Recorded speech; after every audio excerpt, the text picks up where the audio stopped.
turning to an emotional day as we said goodbye to Fred Meijer. He had that gift. He had that gift of connecting with people, listening, being patient, finding out what they needed and helping them and giving them a hand up. And that's just a wonderful quality.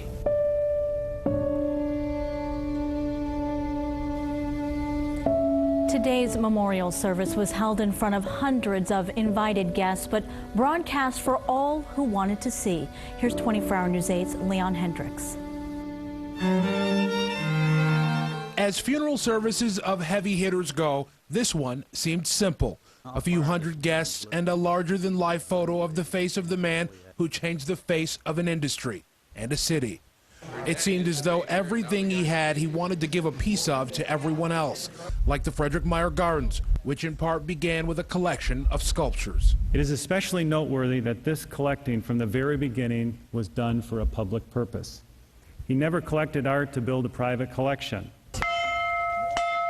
And as billionaires go, Fred never seemed like one. And even late in his life, he went to his stores for visits himself. He would bring the checkout process to a halt as he greeted everybody.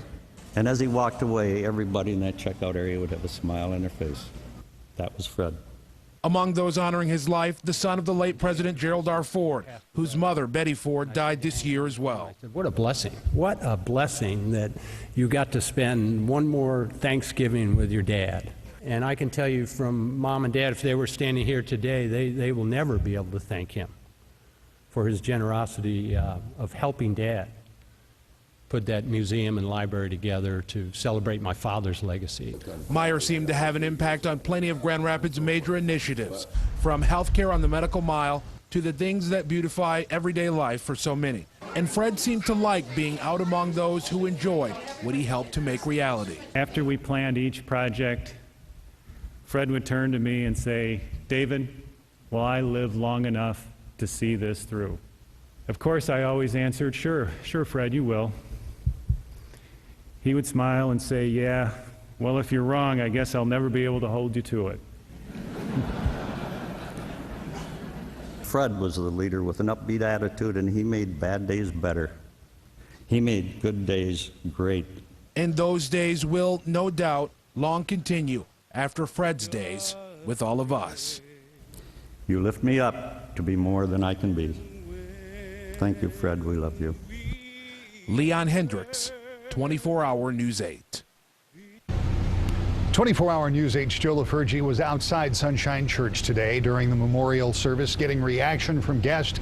He joins us live now from the Frederick Meijer Gardens and Sculpture Park. Joe? Yeah, Rick, Fred inspired a lot of people over his nearly 92 years on this earth, and that inspiration will continue, both large and small ways.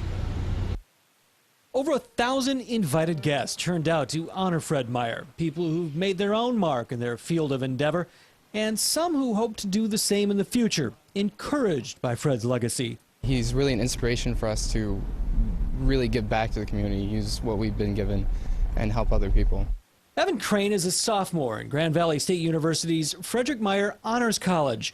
He and several other students from the college were on the guest list. It was really great to see what he's been doing.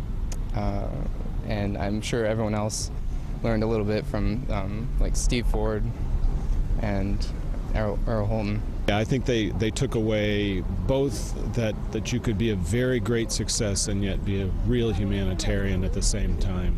The college was dedicated in 2008 thanks to a large endowment from Fred Meijer, but it wasn't just the check he wrote. As is the case with so many things Fred was involved with, there was also a personal touch, like during visits to his office by students in the college. And they would always come away excited, uplifted, and have a sense that, this man who could do these great things and be this great a person was a great example for them too.